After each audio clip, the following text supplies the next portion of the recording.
Hello guys, ഒരു part 3 interview ഇറങ്ങിയിട്ടുണ്ട്. അതിനെ ചുറ്റിപ്പറ്റി എനിക്കൊരു മെസ്സേജ് വന്നിരുന്നു. ആ മെസ്സേജ് നമുക്ക് ആദ്യം ആ മെസ്സേജ് ഒന്ന് കേൾക്കാം കേട്ടോ.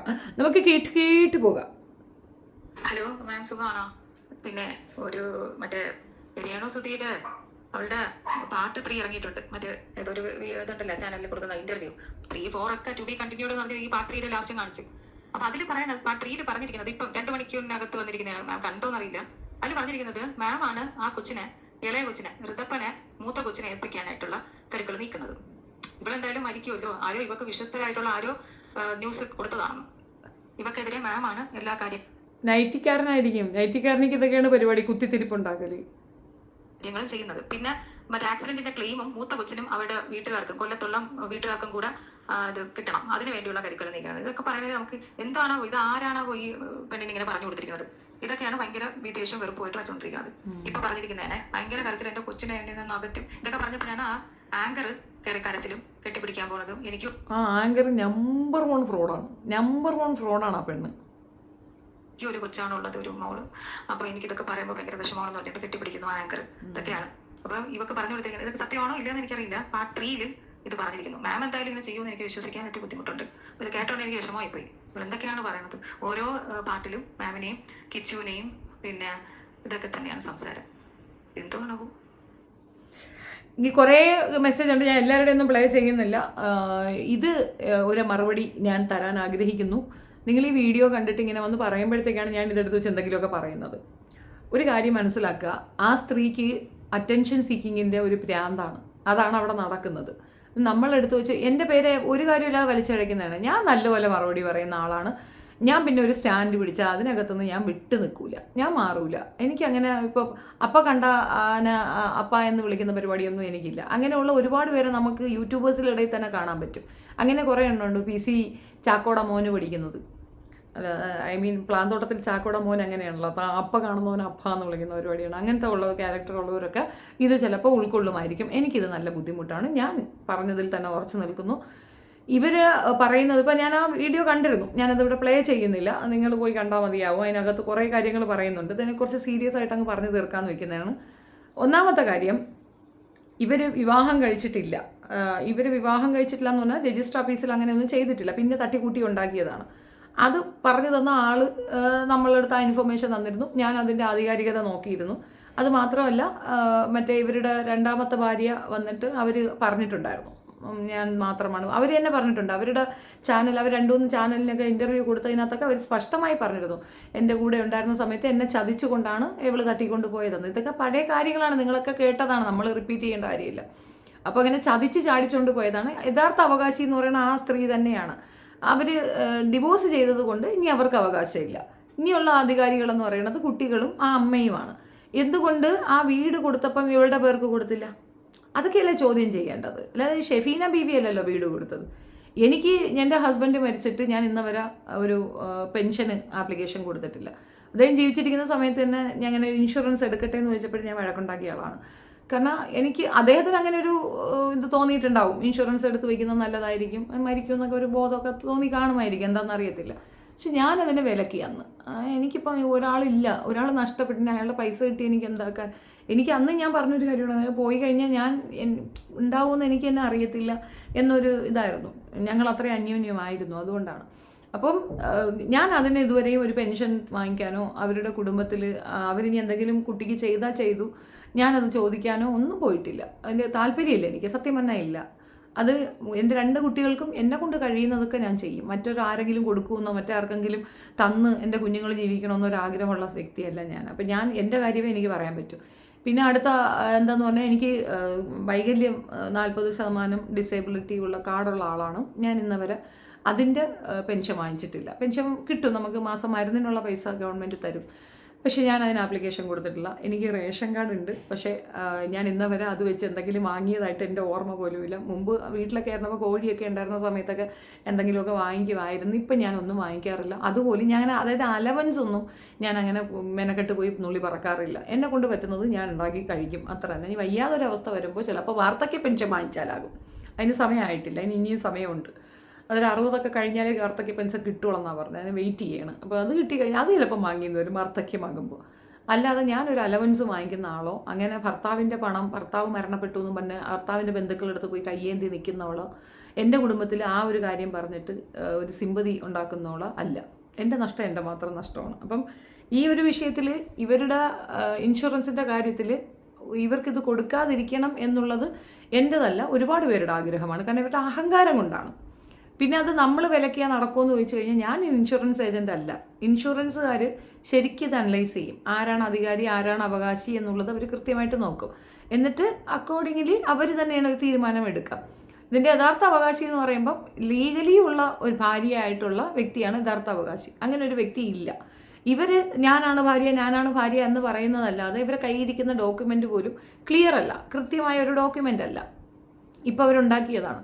പക്ഷേ അത് നമുക്ക് അങ്ങനെ അല്ല എന്ന് പറയാനും പറ്റത്തില്ല. കാരണം ഈ കോടതികളിൽ ഈ ഒരു വിഷയം അങ്ങോട്ട് ചെല്ലുമ്പോൾ കോടതിയിൽ എങ്ങനെയെന്ന് പറഞ്ഞു കഴിഞ്ഞാൽ ഇപ്പോൾ നമ്മളൊരു ഇടത്ത് ലിവിങ് ടുഗദറായിട്ട് താമസിക്കുന്നത്, സപ്പോസ് അപ്പുറത്തും ഇപ്പുറത്തും ഉള്ള ഒരു 3 കുടുംബം വന്ന് കോടതിയിൽ അവരെ ഞങ്ങൾ ഒന്നിച്ച് കുടുംബമായി ജീവിക്കുന്നത് കണ്ടിട്ടുണ്ടെന്ന് പറഞ്ഞാൽ അത് മാരേജ് ആയിട്ട് അംഗീകരിക്കപ്പെടുന്ന ഒരു രാജ്യത്താണ് നമ്മൾ താമസിക്കുന്നത്. അപ്പോൾ അത് അങ്ങനെ വെച്ച് നോക്കുമ്പം ഇത് ഓക്കെയാണ്. മറ്റേതെന്ന് പറഞ്ഞു കഴിഞ്ഞാൽ രണ്ടാമത് വിവാഹം കഴിച്ച പെൺകുട്ടി ഡിവോഴ്സും കൊടുത്തിട്ടുണ്ട്. അപ്പോൾ പിന്നെ അവൾക്ക് ഡിമാൻഡ് ചെയ്യാൻ ആ കൊച്ചു വേറെ കല്യാണം കഴിച്ചില്ലെങ്കിൽ അവൾക്ക് ഡിമാൻഡ് ചെയ്യാം. ഇതിൽ യഥാർത്ഥത്തിൽ കൂടുതൽ പൈസ കിട്ടേണ്ടത് ആ അമ്മയ്ക്കാണ്, അമ്മയ്ക്കും മൂത്ത കുട്ടിക്കുമാണ് കിട്ടേണ്ടത്. ഇളയ കുട്ടിയുടെ പേർക്ക് എന്തെങ്കിലും ഒരു തുക ബാങ്കിലിട്ട് കൊടുക്കുകയാണ് വേണ്ടത്. അപ്പോൾ അതൊക്കെ ഓരോരുത്തരുടെ രീതി നമുക്കറിയത്തില്ല. എനിക്ക് അതിനെപ്പറ്റി ഒന്നും അറിയത്തില്ല. ഞാൻ ഇതിൻ്റെ പിറകെ പോയിട്ടുമില്ല, താല്പര്യവും ഇല്ല. പിന്നെ ഒരു വായിക്കൊക്കെ ഞാൻ ഇരുന്നുകൊണ്ട് പറയടി നിനക്കൊന്നും തരത്തില്ല, കിട്ടത്തില്ല, ഇറങ്ങിപ്പൊടി എന്ന് പറയാം. അതുകൊണ്ട് എനിക്ക് ഇറക്കി വിടാൻ പറ്റുമെന്നാണ്. ഇറക്കി വിടാൻ അധികാരമുള്ളത് രാഹുലിനാണ്. അത് രാഹുലാണ് സംസാരിക്കേണ്ടത്. ഇത്രയധികം പറഞ്ഞിട്ട് ആ കുട്ടി അത് മിണ്ടാതിരിക്കുന്നുണ്ടെങ്കിൽ അത് പേടിച്ചിട്ടായിരിക്കും. എനിക്കങ്ങനെ അവളെ പേടിക്കേണ്ട കാര്യമൊന്നുമില്ല. പിന്നെ ഈ കുട്ടിയെ കൊണ്ടുവരുന്ന കേസ് പറഞ്ഞിട്ട് ഒരു കരഞ്ഞ് കുറേ നാടകം കാണിക്കുന്നുണ്ട്. എനിക്ക് സത്യം പറഞ്ഞാൽ ചിരിയാണ് വന്നത്. ഇങ്ങനെ ജോക്കറായി സ്വയം വില കളയുന്ന ഒരു സാധനത്തിന് ഞാൻ എന്തോ പറയാനാണെന്ന്. എനിക്ക് 2 ആൺമക്കളാണ്. അതൊരു പെൺകുട്ടിയാണെങ്കിൽ ചിലപ്പോൾ ഇവൾ പറഞ്ഞതിനകത്ത് എന്തെങ്കിലും ഒന്നുണ്ടോ. ഒരു പെൺകൊച്ചിനെയൊക്കെ കാണുമ്പോൾ എനിക്കൊരു ഹാലൊക്കെ ഇളകാറുണ്ട്. ഒരു പെൺകുട്ടി ദത്തെടുക്കണമെന്നൊക്കെ ഞാനും ഇങ്ങനെ ആലോചിക്കുന്നുണ്ട്. അല്ലാതെ ഇപ്പം സുധിയുടെ കുട്ടീനെ ദത്തെടുക്കാൻ സുധി അനാഥനല്ലല്ലോ. അതുമാത്രമല്ല ഈ പറയുന്ന കൊച്ചിന് രാഹുലിന് വേണമെന്ന് പറയാം. രാഹുലിനെ ചെറുക്കനെ ഇഷ്ടമാണ്, അതല്ലാതെ തർക്കമൊന്നുമില്ല, സഹോദരങ്ങളോട് ഇഷ്ടമാണ്. ഇപ്പം എൻ്റെ 2 കുട്ടികളും അങ്ങോട്ടും ഇങ്ങോട്ടും ഭയങ്കര സ്നേഹമാണ്, ഒരു രക്ഷയില്ലാത്ത സ്നേഹമാണ്. അപ്പോൾ അത് സ്വാഭാവികമാണ്. അത് അങ്ങനെ ഒരു നിർബന്ധ ബുദ്ധിയിൽ അവൻ കൊണ്ടുപോകുമെന്ന് എനിക്ക് തോന്നുന്നില്ല. അതിൻ്റെ കാരണം അവൻ്റെ അമ്മ വിവാഹം കഴിച്ചതിൽ അവന് സിബ്ലിങ്സ് ഉണ്ട്, ഓൾറെഡി അവന് സിബ്ലിങ്സ് ഉണ്ട്. പിന്നെ അവൻ്റെ അമ്മയുടെ വീട്ടുകാരുണ്ട്, അവൻ്റെ അച്ഛൻ്റെ വീട്ടുകാർക്കൊപ്പമാണ് അവൻ നിൽക്കുന്നത്. അവിടെയും ഇഷ്ടംമാതിരി കുഞ്ഞുങ്ങളുണ്ട്. എന്തായാലും ഇവളുടെ കൊച്ചിനെ അങ്ങോട്ട് കൊണ്ട് കയറ്റാനായിട്ട് അവൻ തീരുമാനിച്ചാൽ പോലും അവർ അടുപ്പിക്കുമെന്ന് തോന്നുന്നില്ല. പ്രശ്നം ഇവർ തമ്മിലാണ്, ഈ അവരുടെ വീട്ടുകാരും ഇവളും തമ്മിലാണ്. അതിന് നമ്മളെ കരുവാക്കുന്നു എന്നേ ഉള്ളൂ. യഥാർത്ഥത്തിൽ ഒരു അസുഖം വന്ന സമയത്ത് അവർ എന്തെങ്കിലും രീതിയിൽ അവളോടൊരു കരുണ കാണിക്കണ്ടേ. ആ കരുണ അവർക്ക് വരാത്തത് കിട്ടുമ്പോൾ അവരെ മകനെ നാണം കെടുത്താൻ ഓരോ വൃത്തികേടുകൾ കാണിക്കുന്നത് കൊണ്ടാണ്. ആ അമ്മയൊന്നും ഒരു കാലത്തും ക്ഷമിക്കുമെന്ന് എനിക്ക് തോന്നുന്നില്ല. അവർ ക്ഷമിച്ചവരെ ചേർത്ത് പിടിച്ചാൽ അതൊരു വിജയമാണ്. അതിനുള്ള വഴി ആലോചിക്കുക. അല്ലാതെ 1, 2, 3, 4 പറഞ്ഞ് നെഗറ്റീവ് ഇമ്പാക്റ്റിൽ കൂടെ പൈസ ഉണ്ടാക്കാൻ നിൽക്കുമ്പോൾ അത് വാങ്ങി നക്കി തിന്നാൻ കുറേ എണ്ണം അവിടെ കിടക്കുന്നുണ്ട്. അവർ നിൻ്റെ ജീവിതം വെച്ചാണ് കളിക്കുന്നതെന്നുള്ള സ്വഭാവം നിനക്കുണ്ടായാൽ നല്ലത്. ഇല്ല, നീ ഇത് ആവർത്തിക്കുമെങ്കിൽ എനിക്കൊരു ഉണ്ടയും വാഴയും പറയാനില്ല. നീ എന്നെ ശത്രുപക്ഷത്ത് വെച്ചിരിക്കുന്നിടത്തോളം നിനക്ക് നാശമേ ഉണ്ടാവുള്ളൂ. കാരണം ഞാൻ നിന്നെ അങ്ങനെ ഒരു കണക്കാക്കിയിൽ എടുത്തിട്ടില്ല, എനിക്ക് താല്പര്യവുമില്ല. എനിക്ക് ഐ ഫീൽ റിയലി എന്താ പറയുക, ഭീതി, പുച്ഛം മാത്രം, 1.5 kg പുച്ഛം. അത്രത്തോളം മനുഷ്യരെ കൊണ്ട് നീ എന്നെ ആക്രമിപ്പിക്കുന്നുണ്ട്.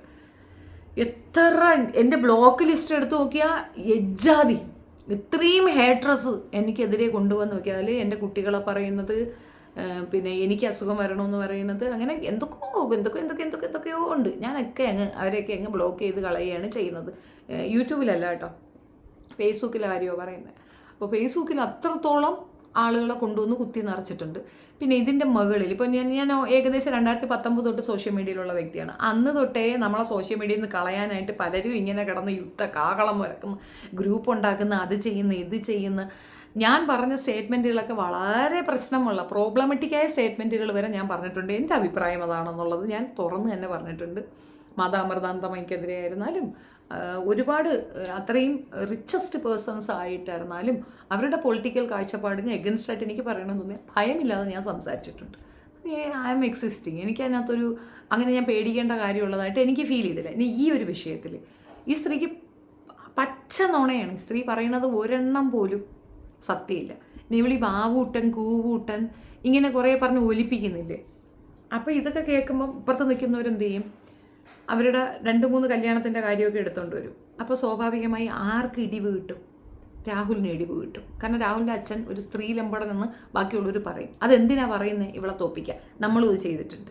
ഇവള് തോൽക്കണം, അല്ലെങ്കിൽ ഇവൾക്കത് മനസ്സിലാക്കിച്ചു കൊടുക്കണമെന്നുള്ള രീതിയിൽ നമ്മൾ മറ്റത് സുധിയുടെ ചരിത്രങ്ങൾ കൊണ്ടുവന്ന് വെക്കും.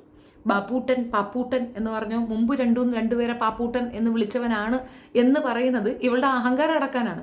പക്ഷെ അതിൽ കൂടെ ഡാമേജ് ആകുന്ന ഒരു വ്യക്തിത്വം എന്ന് പറയുന്നത് സുധിയുടേതാണ്. ആ സുധിക്ക് എന്തെങ്കിലും ഡാമേജ് വന്നാൽ അതിൽ വേദനിക്കുന്ന ഒരു ജീവനേ ഉള്ളൂ. അത് സുധിയുടെ അമ്മയും അതിൻ്റെ ഒപ്പം ആ കൊച്ചു ചെറുക്കനുമാണ് രാഹുലും. വേറെ ആർക്കും അതിനകത്ത് വിഷമമില്ല. ഉണ്ടെങ്കിൽ ഒരു വ്യക്തിയെ ഇമാതിരി ഇട്ട് പോസ്റ്റ്മോർട്ടം ചെയ്യാൻ ഇട്ട് കൊടുക്കും. പിന്നെ ഹിന്ദുവായി ജീവിച്ചെന്നൊക്കെ പറഞ്ഞ് കുറേ കാര്യങ്ങൾ പറയുന്നുണ്ട്. അത് സത്യത്തിൽ ഇവിടുത്തെ പിന്നെ ഈ എന്താ പറയണേ ഇന്ദിരാ മോർച്ചയൊക്കെ ഇല്ലേ, അവരൊക്കെയാണ് ഇടപെടേണ്ട. ഹിന്ദുവായി ജീവിച്ച ഒരു മനുഷ്യൻ അയാളുടെ ഉദകക്രിയകൾ ചെയ്യാതെ മറ്റൊരു മതവിശ്വാസത്തിൻ്റെ പേരിൽ അയാളുടെ ഏറ്റവും അവസാനത്തെ വെപ്പാട്ടിക്ക് അങ്ങനെ ഒരു താല്പര്യം ഉണ്ട് എന്ന് പറഞ്ഞുകൊണ്ട് അതിനെ കൊണ്ടുപോയി ചെമ്മാടി കുഴി അടക്കിയിരിക്കുന്ന ഒരു ശരിയായ നടപടിയല്ല. അത് അവിടുന്ന് ആ ബോഡി റിക്കവർ ചെയ്തെടുക്കുകയും ആചാരപ്രകാരം അവരുടെ വിശ്വാസപ്രകാരം അതിന് കർമ്മങ്ങൾ ചെയ്ത് അത് ഇല്ലാതാക്കുകയാണ് വേണ്ടത്. അങ്ങനെ ചെയ്യാത്തത് കൊണ്ടാണ് ദോഷങ്ങൾ അവരുടെ കുടുംബത്തിൽ കിടന്ന് കറങ്ങുന്നത്. അത് ഞാൻ പറയാതെ പറയാം, നിങ്ങളൊരു ജ്യോതിഷിയെ കണ്ടാൽ മതി, അവർ പറഞ്ഞു തരും. അല്ലെങ്കിൽ അങ്ങനെയുള്ളവരുടെ അടുത്ത് കണ്ടാൽ മതി. അതൊക്കെ ഇങ്ങനെ കേട്ടിട്ടുണ്ട്, നമുക്ക് അതിനെപ്പറ്റി അറിയത്തില്ല. ഞങ്ങൾക്കും ഉണ്ട് കേട്ടോ അങ്ങനെ കുറേ കത്ത് ഓതുക, അങ്ങനെ കുറേ ഉണ്ട്. അത് ആ പോകുന്ന സോളിന് കൊടുക്കുന്ന ഒരു കംഫർട്ട് സോണാണ്. പിന്നെ ഇങ്ങനൊരു അപകട മരണമൊക്കെ ആയതുകൊണ്ട് തീർച്ചയായിട്ടും അവർ ആഗ്രഹം പൂർത്തീകരിക്കാതെ പോയവരാണ്. അപ്പോൾ അതിന് ക്രിയകൾ ചെയ്യണം, കർമ്മങ്ങൾ ചെയ്യണം. അതാണ് അവരുടെ വിശ്വാസ പ്രമാണം. അതാണ്. അവരുടെ അമ്മയൊക്കെ ഭയങ്കര വിശ്വാസികളാണ്. അവരാരും മതം മാറിയതല്ല. അവരുടെ മകൻ മതം മാറിയതായിട്ട് അവർക്ക് അറിവുമില്ല. ഏതോ ഒരു തട്ടിപ്പുകാരൻ ബിഷപ്പ് ആണ് ഈ ഇപ്പോഴുള്ളതല്ല, വേറൊരു ബിഷപ്പാണ് ഇവരെ മതം മാറ്റിയത്.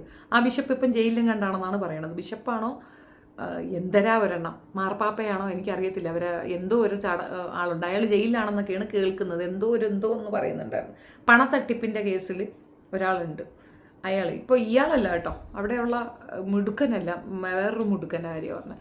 അപ്പോൾ അങ്ങനെ അയാളുടെ ബ്രെയിൻ വാഷിൽ വീണാണ് ഇവരിങ്ങനെ ചെയ്തിട്ടുള്ളത്. അപ്പോൾ ഒന്നുകിൽ അവരുടെ രീതിയിൽ അത് ചടങ്ങുകൾ നടത്തുക, അവരുടെ രീതി ചടങ്ങുകൾ നടത്തുക. ഇങ്ങനെ ഒരു കള്ളൻ ചടങ്ങ് നടത്തിയാൽ എന്ത് മോക്ഷം ഉണ്ടാവും? അപ്പോൾ അത് പ്രശ്നമാണ്. ആ പ്രശ്നമാണ് അവരുടെ കുടുംബത്തിൽ ഇങ്ങനെ കിടന്ന് അവരുടെ താളം ചവിട്ടുന്നത്. ആ വീട്ടിൽ ആ പ്രസൻസ് ഉണ്ടാവും.